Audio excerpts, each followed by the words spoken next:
અને આ જીવને સ્વસવા માટે ભગવાને શું શું આપ્યું છે તો કે સૌથી પહેલા પ્રકાશ આપ્યો છે, તેજો વારી એટલે કે જલ, તેજો વારી મૃદમ, મૃદમ એટલે કે માટી, જે માટીમાંથી અનાજ પાકે છે ને અનાજ હું ને તમે ખાઈએ છીએ, ખાધા પછી જલ પીએ છે, જલ પીધા પછી તો કે પ્રકાશ મને ને તમને આપે છે, તેજો વારી મૃદમ યથા વિનિમયો યત્ર ત્રિસર્ગો મૃષા, મને ને તમને આ પરમાત્માએ આટલું આપ્યું છે. તો એ ક્યાં પરમાત્મા છે કે એ પરમાત્માનું ભજન કરવાનું? તો કે સત્યમ પરમ ધીમહિ, સત્ય સ્વરૂપ પરમાત્માનું ભજન કરવાનું છે. પણ સત્યનારાયણની કથા કર્યા પછી આપણે આપણા જીવનમાં સત્યનું આચરણ કરીએ છીએ કે નહીં?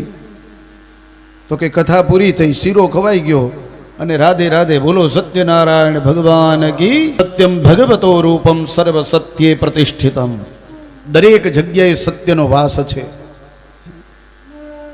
માર્ગ થોડો છે, લાંબો છે, કઠિન છે, તકલીફ વાળો છે, અને અસત્યનો માર્ગ છે ને ટૂંકો છે, શોર્ટકટ છે.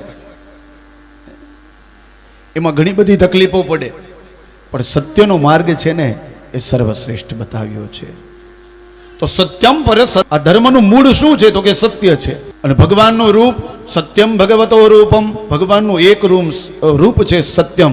એટલે ગઈકાલે કથામાં આવ્યું ને ભગવાનનું સ્વરૂપ કેવું છે તો કે સત, ચિત અને આનંદ. ભગવાનનું એક સ્વરૂપ છે સત્ય સ્વરૂપ. અરે હું તો ત્યાં સુધી કહીશ, આ કલ્પ વૃક્ષ છે, આ શ્લોકમાં કહ્યું છે, અને એવું કલ્પ વૃક્ષ છે કે આની નીચે બેસી કે આની બાજુમાં આવી કે અરે આની સામે આવી અને તમે આના પાસેથી કાંઈ પણ માગો એ તમને મળે. એવું આ કલ્પ વૃક્ષ છે. કલ્પતરોર ગલિતમ ફલમ શુકમુખાદમૃત દ્રવ સંયુત રસમાલય ભુવિ ભા. ભાગવતજી કહે નિગમ કલ્પતરોર ગલિતમ ફલમ, આ કલ્પ વૃક્ષ છે અને આ ભાગવત છે ને એક પ્રકારનો આંબો છે, અને આંબાનો રસ મારીને તમે પીને કોઈનો ઉદ્ધાર થયો છે એ કઈ દાખલો એવો ખરો? તો કે હા, પરીક્ષિત રાજાને પૂછો, એનો ઉદ્ધાર થઈ ગયો, આપણો પણ થશે.